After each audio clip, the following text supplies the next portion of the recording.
بسم اللہ الرحمن الرحیم۔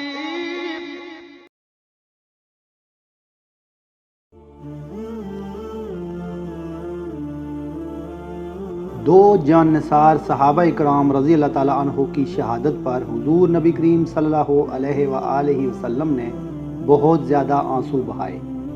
مشرکین مکہ نے ایک سازش کے تحت 7 افراد کو حضور نبی کریم صلی اللہ علیہ وآلہ وسلم کے پاس بھیجا، جنہوں نے آ کر کہا کہ وہ مسلمان ہو گئے ہیں اور ہمارے قبیلے کی بھی ایک جماعت مسلمان ہو چکی ہے۔ ہم آپ صلی اللہ علیہ وآلہ وسلم کی بارگاہ میں حاضر ہوئے ہیں کہ ہمارے پاس اکابر صحابہ کرام رضی اللہ تعالیٰ عنہ کی ایک جماعت بھیجیے جو ہمیں دین اسلام کی دعوت دے اور ہمیں دین سکھائے۔ حضور نبی کریم صلی اللہ علیہ وآلہ وسلم نے 10 صحابہ کرام رضی اللہ تعالیٰ عنہ کا انتخاب کیا اور ان کے ساتھ روانہ کر دیا۔ منافقین کا یہ گروہ جب ان صحابہ کرام رضی اللہ تعالیٰ عنہ کو لے کر روانہ ہوا تو ان میں سے ایک علیحدہ ہو کر سفیان بن خالد کے پاس گیا اور اسے بتایا کہ ہم دھوکے سے 10 صحابہ کرام رضی اللہ تعالیٰ عنہ کو لے کر آئے ہیں۔ اس بدبخت نے ان صحابہ کرام رضی اللہ تعالیٰ عنہ پر حملہ کرا دیا۔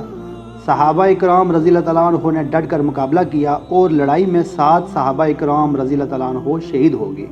باقی 3 صحابہ کرام رضی اللہ تعالیٰ عنہ حضرت خبیب بن عدی، حضرت عبداللہ بن طارق اور حضرت زید بن الاسنہ رضی اللہ تعالیٰ عنہ کو کفار نے امن کا وعدہ کر کے لڑائی سے روک دیا اور پھر وعدہ خلافی کرتے ہوئے انہیں قید کر لیا۔ حضرت عبداللہ بن طارق رضی اللہ تعالیٰ عنہ نے ان کا مقابلہ کیا اور شہید ہو گئے۔ مشرکین نے جب خبیب بن عدی اور حضرت زید بن الاسنہ رضی اللہ تعالیٰ عنہ کو حارث بن عامر کے گھر کچھ دن تک قیام میں رکھا اور پھر مشرکین مکہ نے انہیں نہایت بے دردی سے شہید کر دیا۔ حضور نبی کریم صلی اللہ علیہ وآلہ وسلم اس وقت صحابہ کرام رضی اللہ تعالیٰ عنہ کی محفل میں تشریف فرما تھے۔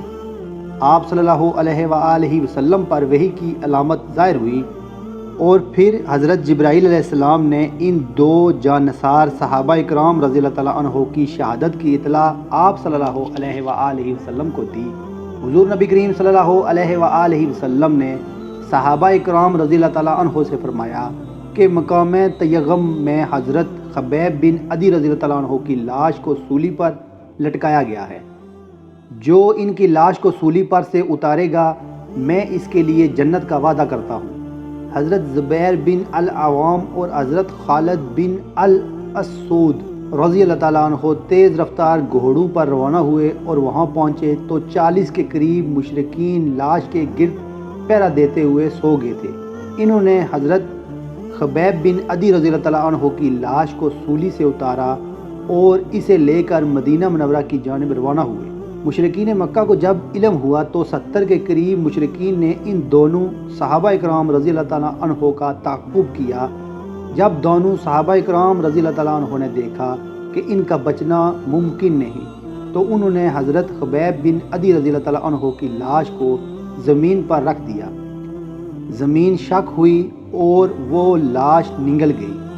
جب مشرکین نے ان دونوں صحابہ کرام رضی اللہ تعالیٰ عنہ کو گھیر لیا تو ان کے پاس لاش نہ دیکھ کر انہیں شرمندہ لوٹنا پڑا۔ حضور نبی کریم صلی اللہ علیہ وآلہ وسلم اپنے ان 2 جان نثار صحابہ کرام رضی اللہ تعالیٰ عنہ حضرت خبیب بن عدی رضی اللہ تعالیٰ عنہ اور حضرت زید بن الاسنہ رضی اللہ تعالیٰ عنہ کی شہادت پر اتنا روئے کہ کئی روز تک نمازوں میں ان کے لیے دعا کرتے رہے اور آنسو بہاتے رہے۔ اللہ تعالیٰ ہمیں بھی حق کا ساتھ دینے کی ہمیشہ توفیق عطا فرمائے۔ السلام علیکم ورحمۃ اللہ وبرکاتہ۔